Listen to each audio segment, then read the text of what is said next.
విషయం అయితే ప్రతి ఒక్కరికి తెలియాలి. మీ పిల్లలు కానీ, మీరు కానీ ఎప్పుడైనా రూ. 5 పొటాటో చిప్స్ ఉంటాయి కదా! Branded packets. ఇవి కనుక తిని ఉంటే ఖచ్చితంగా ఈ వీడియో మీరు చూడాల్సిందే. ఎందుకు అంటే కంపేర్డ్ విత్ అనదర్ కంట్రీ ఇంకా హియర్ అంటే ఇండియా. కంపేర్ టు యూఎస్ఏ అనుకోండి. యూఎస్ఏ ఇంకా ఇండియాని కంపేర్ చేసి చూస్తే same brand, same company, same potato chips. కానీ అక్కడ వేరేలా ఉంటుంది. ఇక్కడ వేరేలా ఉంటుంది. అక్కడ వాళ్ళు చాలా క్వాలిటీతో చేస్తారు. ఇక్కడ కూడా క్వాలిటీ అనిపిస్తుంది మీకు. బట్ అక్కడే పప్పులో కాలేసినట్టు. ఎందుకు అంటే ఇక్కడ తయారయ్యే పొటాటో చిప్స్ పామ్ ఆయిల్తో వండుతారు. అక్కడ తయారయ్యేవి సన్ఫ్లవర్ ఆయిల్తోని. పామ్ ఆయిల్ అనేది 2 కంట్రీలో కూడా బ్యాన్ చేసేసారు.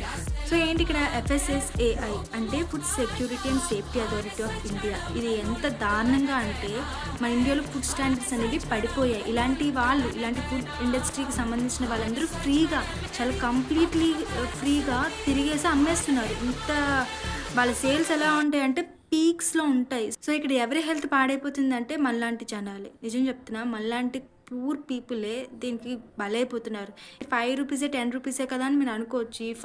5 రూ. 10 ఏదో ఒక రోజు మీ హెల్త్ అనేది పాడు చేసేస్తుంది. సో